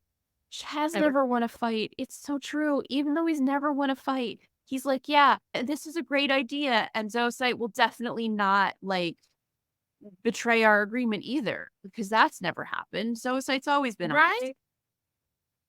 honest. Always. Stay Has tuned on never this for once the said Japanese a lie. Never once told a lie. So meanwhile, like then we see Serena's like running down the street. She's like late to Sailor Scout school or whatever. And she sees Darien, and he's like staggering down the street like a little guy. She runs up and just slaps him on the back. She's like, "You got a fly on your back." And he's like, oh my God. "Nice to see you, Serena. Hope you're having a great day. You're so funny." And she's like, "That was really weird. He was nice to me. Like, why? He's literally never been nice to me. Something's wrong with him." And then she looks down on her hand, and she's got like blood on her hand where she slapped him. And she also realizes bleeding. And she's like, "Holy shit, he's injured. What's going on? I have to go after him." Because she's a good person. She's following him. He's on his way to the Starlight Tower. Zoisite like teleports him into the tower, but because Serena's like right behind him, accidentally scoops her up too. So they both get teleported into this tower together. Meanwhile, the other girls met up because they were on time for Sailor Scout school, but Serena's not there. And they're like, "This isn't like her. I feel like something's wrong." Mina shows up. She's like, "This Sailor Scout meeting, right?" And they're like, "Wait a minute, are you Sailor Venus?" And she's like, "Yeah, I'm the only other person who knows who you are, and I have a white company." She's like, "Yeah, while I was walking past the Starlight Tower, I noticed it's real fucked up, and we need to go investigate that because it's bad. And I bet that's where the problem is." So basically Venus is like, Starlight Tower's haunted. And they're like, what? She's like, Starlight Tower's haunted. She just like, I'm going to investigate. She just leaves. They just have to follow her, which I love. Like she just, without waiting to see if they're on board, she just goes off to do it. So meanwhile, Max, he's wonderful. I love him. Meanwhile, back with Darian and Serena. Serena's like still passed out on the floor because apparently she fainted from being teleported. Darian is encountering Zoisite. Zoisite like puts his 5 rainbow crystals on the ground, and then Darian comes up for his 2 sailor crystals on the ground, and they both step away. And then, like, predictably, Kunzite teleports out of nowhere, grabs all 7 sailor crystals, rainbow crystals, and leaves. And he's like, "Hey, you said we were gonna have a fight fair and square for these." And Zoisite's like, "No, of course we are. We're still gonna have our fight. It's just for safekeeping. Don't you worry. We'll totally still have our fight. I'll be on the roof. You should be there if you want to have our fight." Teleports up to the roof, and like the ceiling starts falling in on them. Serena wakes up and they have to reach the top floor to get the crystals back, or they will die. They run, they get into the elevator. Elevator's haunted. It's haunted too. But they're in there, it's still going where they need to go. Meanwhile, the scouts have now run up to the bottom of the Starlight Tower. Mercury uses her visor. She zooms in and sees that Serena and Darian are in the elevator. The elevator is going up towards the roof of the building. And they're like, oh my God, this thing's all sealed off because it's become an alien tower, basically. How are we going to get in? Jupiter's just like, Supreme Thunder, we made a door, makes a door, they go in. Love that for her. Meanwhile, in the elevator, Serena's like, oh, Darian, just a question. You have to answer, but like, why are you trying to get the rainbow crystals? And he's like, he basically is like, let me tell you about my backstory, my amnesia, and all the dreams I've been having of the silver crystal. The info dumps his backstory. Meanwhile, Kunzite has blacked out the whole city for no reason. That never becomes relevant. It's just a thing that he does. The girls are taking the stairs, which they are champions for doing because it's a very tall tower. Let's see. Zoisite sends a fucking fireball down the elevator cable. This is a dramatic moment where the fireball is imminently going to explode the elevator. They will die. And Serena's like, oh my God, this is coming. If I transform, I can save our lives, but there's nowhere for me to go. Darian's right here. And so in the moment, she has to make the decision to transform in front of him. She transforms to save them. Zoisite up at the top, like, sees the explosion and is like, haha, nice, I'll tell Beryl it was Noopsy. Oops, I know you told me to bring him back alive, but Sailor Moon appears and Zoisite's like, yeah, whatever, I'll kill you and Tuxedo Mask. And Sailor Moon's like, Tuxedo Mask isn't here. And Darian's like, yes, I am. He has a very short, but admittedly genuinely dope henshin sequence. In Japanese, there's like a flashback contrast of Mamoru being a total asshole versus Tuxedo Mask being really nice and supportive to Sailor Moon. They cut this for the DiC for some reason. I'm like, a nice idea. Don't remind people what an asshole he is. Tuxedo Mask is like, we'll fight, but leave Sailor Moon out of this. And Zoisite's like, oh no, don't worry. It'll be a completely fair fight. Nothing, no shenanigans. It'll just be you and me fighting. And meanwhile, is like summoning a giant, like, fuck off shard of glass / ice / metal, whatever, behind Sailor Moon to like shoot forward and stab her. Tries to stab Sailor Moon with a giant crystal telekinetically, but Tuxedo Mask actually for once realizes Zoisite maybe is lying, notices this before it happens, puts himself in the way of this projectile that's about to hit Sailor Moon, and he takes it instead in the fucking gut. He obviously falls over and is dying. The girls show up just in time to see that he's now dying in Sailor Moon's arms. She's obviously could not be more distraught, cradling him. She's crying, and her tear falls. And in that moment, it summons all of the rainbow crystal, like Kunzite was holding them, and they just fuck off to go to where she is. And they form into her tear and reform into the silver crystal, and then settle perfectly into the center of the crescent wand. And then Sailor Moon transforms into the elegant figure of Princess Serenity. And in that moment, everyone notices that she's the Mon Princess, and the episode ends. Oh God. This episode's a banger. This episode is Good episode. such a banger. Such a banger. Boy, whoa. I have so many notes. All right, first off, let's talk about My Only Love. Oh my God. Oh, And I Sean, think My Only Love is, in my opinion, one of the best songs from the DiC dub. And the DiC dub has just a great soundtrack. So that's saying something. I love My Only Love. It is iconic. It is haunting. It adds so much emotionality to that moment. And although I'm not anti the original Japanese version, I never come after it for its own sake. But genuinely, the Japanese song is frankly bland as fuck compared to My Only Love. Tonally, it feels almost dissonant from the scene that it's in. It's my note says My Only Love is definitely a better track than this easy listening thing playing in Japanese. Yes, listening. It's just this side of music. yeah. It is taking away from the emotions of that moment, when what My Only Love does is heavily leans into them. It so much elevates that scene. I'm gonna be a hater and say that I don't think the Japanese soundtrack is very good. With I a don't like couple- it as with much. some notable exceptions. I will give it to the Dark Kingdom baseline. Yeah. The Outer Senshi transformation theme. Oh, yeah.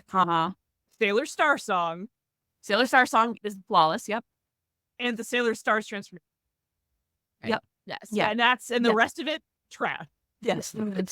There are certain bangers in there. And then the rest of it is justable. Or there are motifs that then were reinterpreted by the DiC dub in a better way. In a way, yeah. Like so often it's like, oh yeah, that motif that Bob is using is from the original Japanese. I'm like, but he made it hit way harder. Yeah, he did. Consistently, he makes them hit way harder. Doing that Dark Kingdom bass line and then the Spanish guitar for Tuxedo Melvin, both from the Japanese soundtrack, but Bob just taking it to the next level. Frankly, even Moonlight Densetsu, there's a fucking guitar solo in the middle of Bob's version. It kicks ass. Really, I'll we just had vibe so to much fun watching this on Patreon. Oda This says, one, I okay. see, I gotta disagree because the 90s music is jazzy as shit and I love it. It gets progressively better each season. You might need to listen to Super's OST again. All right. It's been a while since I've watched Japanese Super S. Yeah, same. Yeah, same. I'm fully willing to admit my blind spot in not watching Super. It's harder to rewatch than the other season. We're gonna watch it though. We're gonna make it all the way through.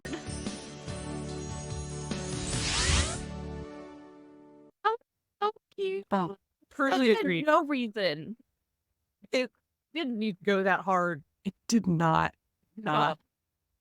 Like that guitar in the middle of it just going He out. was of his mind. like, it needs a bridge that's gonna kill, and then it needs the most life-changing key change you've ever fucking heard. I like the timing with for transformation and the melancholy guitar solo over the crystal embedding in the wand, and you're taking this. We can all admit that Sailor Moon's kind of goofy. It's Absolutely. a goofy Absolutely. scene, and just heightens the next level.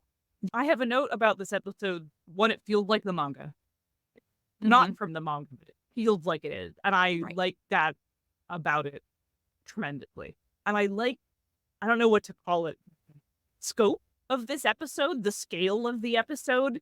I like the Glambered Tower. I like that it turns into the weird H.R. Geiger plant shit. I like the disappearing elevator. I like the past life. There's the suicide threatens Mamoru through the TV. The melodramatic backstory, his tragic past, right? The stakes of the melodrama are that rewired my brain. They are so good, and as you said, it feels like the manga in that sense. The manga is always going 150% with the magic, with the drama, all of those things. And this episode is that wall to wall. Yeah. It's genuinely, this episode goes so hard. I don't know how to describe those elements. Just like that does it for me so hard. Like, yeah. Can we watch the other clip? Because that's the silly elements of Sailor Moon, but the voice acting especially. That's my only love. Is this? Yeah, there's some hilariously goofy voice acting in this episode in the DiC dub. The voice acting you get from Darien when he sees Sailor Moon transforming, and the voice acting you get from Serena when she sees, or from Sailor Moon when she sees Tuxedo Mask transforming. Both of them are hilarious. I've got commenters both commented. Tuxedo Mask, I can't believe it. Tuxedo Mask, can't believe it. This is the best Sailor Moon transformation ever, right? There's only one choice. No fun getting toasted. Oh! You're going down, Soy Sight! Huh? Moon Prism! Power!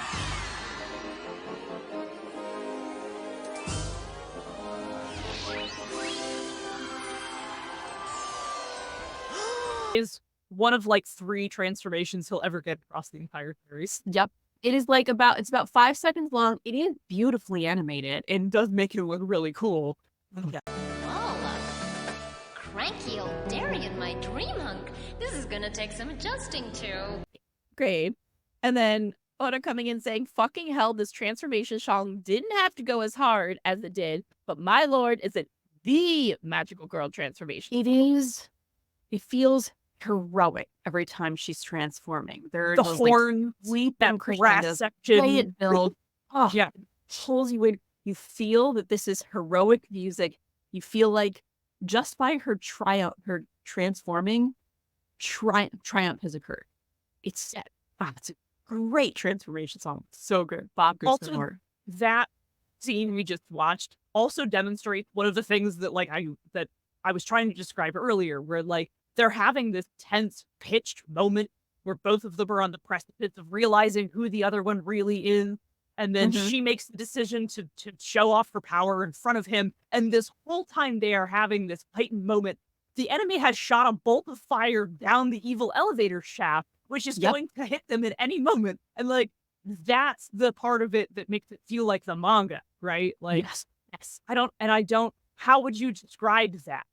There's a certain, what's the word I want? No, it's almost, there's a word I want to use for this. I invite the chat to participate in this while you're saying It's something that you see in telenovelas or in Bollywood films or in things like that, where there's a narrative level of a certain version of quiet. There's a narrative level of understood theatrical drama that is meant to be interpreted as not melodramatic within the context of the media in which it's occurring. So the way in which, I think in Western media, we have an expectation of a different sort of verisimilitude in our media, where we want to expect conversation in movies to sound the way that they would happen in a real life circumstance, because that's our standard. But that's not the standard of, for example, that's not the standard of a sung through musical where people are bursting the song at every moment. That's not meant to be taken as a silly, ludicrous thing that happened, but that is normal within the context of the media being presented. And so often when encountering different genres of media or different cultural representations of media, you will see that you shouldn't expect to watch a Bollywood film and have actors act like they're in Hollywood film, or vice versa, because the narrative expectations of the audience are different. They speak a different artistic standard. And I think that can be true a lot of times in both tokusatsu, obviously, and the magical girl genre, which Sailor Moon so greatly defined. But the manga has such a use of that almost borders on the same way that magic realism can be so effective, in that there's a liminal nature to it where it's not always clear based on the way characters react to the unreal within their realness, whether or not this is meant to be something that is literally happening or that they are perceiving as happening because it expresses the emotionality of it. And I think that can be so evocative. It's sublime. Yes. Yeah. It's sublime. That's, I think, what we're looking for. Like in the technical term, literary technical term of what that means, which is what you were just weird, complicated, philosophical concept almost, but it is what you were describing. So because of a different thing that I'm working on, I happen to have a quote pulled up from Gabriel Garcia Marquez, who was actually a seminal writer within the magical realism genre, magic realism. And his quote that is so beautiful is, "In all my books, my starting point is reality. I provide a magnifying glass so readers can understand reality better. Let me give you an example. In the Arendira story, I have the character Ulysses make glass change color every time he touches it. Now that can't be true, but so much has already been said about love that I had to find a new way of saying that this boy is in love. So those things happen only because of love. Mine is just another way of saying the same thing that has always been said about love, how it upsets life, how it upsets everything." And I think that that's how I feel about something like this, where the sublimeness of the scene gives it this emotional weight and this resonance. It's fulfilling to experience it in a way because of the way it's presented. Yeah. And I apologize that my son wouldn't stop talking. I don't mind. Hi, Naboo. Boo just has to make his appearance. Yeah. Max came in here twice and was like, put me on screen immediately. And you had to. It was had important to. that you did that. Really. I have another note just to bring it back down a little bit. We took it up a level. Let me bring it back down. But at some point, Venus says to the rest of the group, the Starlight Tower looks like any other building. And I wrote down, no, it really does. Not even in its normal form does it look like, even before it becomes weird alienified. I also was like, is a mysterious buildings being noticed suddenly a common phenomenon in Japan? Because I sure can point to a lot of anime where a new mysterious building appears and it has magical properties and everyone is like, that tower, been there the whole time. Absolutely wild. Oh man. A thing that I think is, just as a comparison with the manga, a thing I think is interesting that they called attention to and addressed is that in the transition between the last episode and this episode, Sailor Moon goes, "Oh, Sailor Venus, are you the Moon Princess?" And in the opening of this episode, she's like, "No, I'm not the Moon Princess. I'm just another Sailor Guardian like you." In the manga, she actually did impersonate, essentially. She claimed to be the Moon Princess. She bluffed. I saw she was, go ahead. They were playing a game of werewolf, and she was bluffing as the Moon Princess to provide cover for the real Moon Princess until they found her. I had seen someone make a meme of that scene that was in format of, "Are you the Moon Princess?" And then the caption was, "Which I might be." That is the Venus thing to say. Now, every time I see, because of that meme, every time I see that scene, and they're like, "Are you the Moon Princess?" In her voice in my head, she says, "Which I might be." Okay. Oda, I promise you, after we watch this round of DiC and Cloverway, and we'll discuss if we're going to do stars or not, we will do PGSM. I genuinely want to do PGSM. I haven't watched it since it came out, and I would love to. I will say up front, I am not a Tokusatsu fan, and I will sit through PGSM because that's going to make funny reaction. Yeah, I'm not Tokusatsu is not my thing, but I want to come into it with an appreciation for the expectations of a Tokusatsu viewer when encountering this media and try to appreciate it in that. And I think the musicals, it takes a real interesting approach to the source material and use it to tell a new story. Yes, which I genuinely appreciate. There were I hate Sailor Luna and I will always hate Sailor Luna. But otherwise, I love all of the really interesting things that they did and just genuinely being completely different with it. Yeah, I'm looking forward to watching it for that reason, to see to be another take on the story and have something different to think. So yeah, we all agree we want to do PGSM. PGSM, sure. It's gonna happen. All right. So here's a very important note that I made that I would like to stick a pin in this for the JP. Remember back at the beginning of the episode where Zoocyte beams into Mamoru's TV to talk to him and to suggest this confrontation. Zoocyte is like, why don't you meet me at the Starlight Tower tonight at 5 p.m. and we'll have a duel talk about it. And he's like, Mamoru's like, I accept your term. And Zoocyte says, there's a good boy. I'm like, Zoocyte. DiC? Was that? No, that was in Japanese. I'm pretty sure Zoocyte does not say there's a good boy. Indeed. But in the original Japanese, word for word. I'm trying to remember if I think we may have also watched this episode in English, the Viz dub English. Okay. And I wonder if this included there's a good boy or not. I feel like Zoocyte says something flirtatious after that in the Viz dub, but I might be making that up because I like it. Play fight out to steal your man. But that's it. For me, that one's a big win for the Japanese movie. It's a hilarious line. Lucian Dodge, who's the voice of Zoocyte in the Viz dub, really truly understood the assignment. His performance as Zoocyte's delightful. It's one of the highlights of me watching, I think, these two episodes in the Viz dub. Most of my quibbles with the voice casting of the Viz dub are with the female voices and their lack of distinction from each other. Oh, wait, I have it. This says I do like. I also love Gina's Japanese voice. So no, I think I watched this one. Never mind. I'm making that up because I like it. Eventually, when we rewatch this episode in Viz, one of us will discover whether or not Zoocyte says there's a good boy. Good boy, yeah. I almost feel like if we. Sorry. No, I was just saying, Peace may say something else flirty. Go on. I was just gonna say, if we were to watch like this, like watch DiC and Cloverway all the way through, and then go and immediately watch Viz, I feel like we would have like whiplash. We would certainly have something interesting to say about like translation versus localization and casting choice. Yeah, I don't like. Ultimately, I'm not sure we would find that there's enough to say for an episode by episode rewatch of Viz, because I think we would say we would have doing a rewatch subsequently of the Viz and then talking about it would probably be more suited to like an individual episode of Eternal Mooncast where we talk about localization faithfully versus DiC.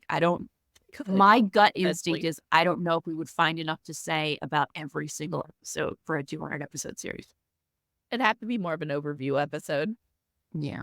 We could do some general notes for an Eternal Mooncast where we can be like exactly our impressions of the first season or something. Because by the time we finish this, we would have gotten through the whole first season. Yeah, so why don't we try that? Yeah, maybe a single episode for each season. Yeah, we could do that. That makes sense. Yeah. Yeah, we can always do that. All right. So there is one other note that I have about this episode, and it's about a particular visual that happens in this episode. In this episode, Tuxedo Mask, as we noted before, for once figures out that Zoocyte maybe is telling him a lie. He notices that Zoocyte is about to stab Sailor Moon, throws himself in front of it. What's happening, and it's cut obviously to be even more unviolent in the DiC version, and so they have even fewer frames, but it's mostly you see like him turning and gasping and Sailor Moon turning and gasping and him turning and gasping and Sailor Moon turning and gasping. It's just not clear immediately who got stabbed. In the Japanese, there's a beautifully animated sequence, a black silhouette on a red background, upside down, of Tuxedo Mask getting stabbed in the gut and falling backward. And they've made such a specific visual choice to have that in that silhouette and then present it upside down.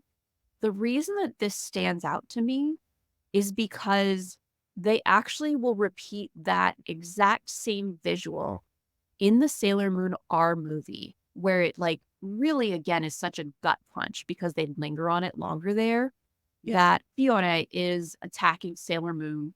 And once again, Tuxedo Mask throws himself in the middle to save her. All of his vine stab him in the gut. He falls backwards, and it is again on a red background in black silhouette, upside down. You see him falling backward. It makes for this incredible visual beats. In like, I think that sort of visual daringness is something that you see, I feel like, more often in Shoujo Kakumei Utena. Oh, yeah. Revolutionary Girl Utena does a lot of very deliberate artistic visuals. It's much more rare to see in Sailor Moon, but in both here in season 1 and again in the R movie, they do that very unusual sort of avant-garde visual representation of this incredibly violent moment. And it was so striking to me that I had noticed it in the R movie, which I love, and then noticed that they did that exact same visual here. He needs to stop taking bullets for Sailor Moon because they're going to keep having to do that visual every time he does. You're going to be like, oh, he's upside down in red and black again. He's also got to stop doing it because clearly the rest of them like heal back up when they turn normal, and she doesn't. He doesn't. He's just a guy in a tuxedo. Like, in the manga, he doesn't even have a pension. He puts on the tuxedo. He's just a guy. A lightly psychic guy. Also funny because, like, in the great example in this same episode, in the Japanese specifically, after he does his transformation, he's like, you and me fight, Zoocyte, but let's leave Sailor Moon out. And he turns to Sailor Moon and he's like, I'm so proud of you. You've been so brave and so strong, but I'll take it from here. Don't you worry. I got this. And I'm like, that's a nice thought, but she literally has so many really strong magical powers, and you can't even beat up Jedi in a fist fight. You don't got this, and you have literally no reason to believe you have ever got this. Not once have you gotten this. Like, This is also the same guy who was like, yes, I'll definitely fight Sailor Galactia on the wing of this place. Yeah. Like, Dude. my boy, man. He didn't He's even made last some him. choices. No, we get a munch in. It wasn't entertaining. He was just like, then I killed him. Didn't Right. even No, she didn't even get like a good chuckle. just like, oh shoot, this is the starseed holder for this planet. Okay, this is gonna be easy then. She's like, This is what the Flame had. We'll be back by lunch. And then she's like, I don't understand why Iron Mouse is having all this difficulty. Like, I plucked that guy the easiest thirst I've ever got. I didn't even have to convince anyone from the planet to betray them. oh my god, it's the Jedi where she doesn't even have to be like sabotaged. Like, Mamo. Just Mamo, but for some reason he was like, it's okay, Sailor Moon. I'll handle this. And I'm like, maybe you should have been like, Sailor Moon, if we work together, maybe we stand a chance. Or, Sailor Moon, I'll distract her while you use your fucking person-cutting tiara to slice her in half. Nope. Oh, and then real quick saying, okay, but the edited version of the R movie also doesn't count the part Darien gets stabbed part, which is like hella rare. I think by the time they were doing the movies for the localization, they felt like they could get away with more. And then they even use the same thing in Sailor Stars with the inner Senshi versus Galaxia. Yep. Interesting. And then Mama has one thing he does well. He is fertile. Did one thing right. He did successfully do that. Oh, sorry. All right. That's end the evening. Anything All right. else? On that note, let's not, you know what? Let's call it there. Call it. I think that's some good stuff. And then we have really exciting episodes. Princess Serenity is on the scene for like half a second from what I remember in the future. Like, we got exciting stuff going on. That's where we're going to pick up. Just in case we didn't already say it, we recommend this episode. We do. Oh, let me put up the little... It's a thorough win. Big win. The band. Bam. And I still say he's an angel. So... I love it. He's growing on me. He's growing on me. I was a Chad hater, but I'm working on Chad it. defender. All right. And with that, welcome to the end of our show. Thank you for joining us for Bishoujo Senshi Slumber Party. DiC Dub episodes 26 through 30 discussion. And as always, our fellow Moonies, check us out on all our socials and follow us to find out the next time we're going live. You can find our links in our link tree in the description. And don't forget to tune in to Eternal Mooncast stream as Michi and Azira go on another Mooney lore deep dive from 7 to 10 p.m. Eastern on June 15th with much hotness cosplay for a Sailor Venus focused episode. I've been your host, Monica, and if you want to know what I'm up to and interested in, feel free to follow me at Dice-Wizard on Tumblr and on Blue Sky. Sometimes it's Sailor Moon, but often it isn't. Many surprises await you. I've been your co-host, Relia. If you like what I do and you want to follow me on social media, you can find my most active socials popping up on the screen below. If you want to follow my cosplay adventures, you can find me on Instagram at Relia Lacadamon. Or if you want to follow my artwork, I'm on Twitter at Shazari, on Tumblr at Art Crystals, and on Blue Sky as Relia. Thanks as always for supporting the show, and stay tuned so that you can join us for our next Slumber Party, which will be on July 13th. Yes, we got a little bit of a big break, but we will have the Patreon episode up early, or we'll try to get them done within they'll be up at least a week early for patrons, and we try to get them up as soon as possible for everybody else. As always, I've been your host, Michi. You can find my personal socials at MEW21, some_cosplay. For our parent show, Eternal Mooncast, you can find previous episodes of our show on YouTube, as well as previous episodes of this show. This episode will be coming out not this Monday, but the Monday after at 7 p.m. Eastern. We appreciate any likes, comments, follows, however you'd like to support our show in your own way. As a quick reminder, these have just been our personal opinions, and we celebrate all respectful Mooney opinions here. And with that, we wish you a good night. Goodbye.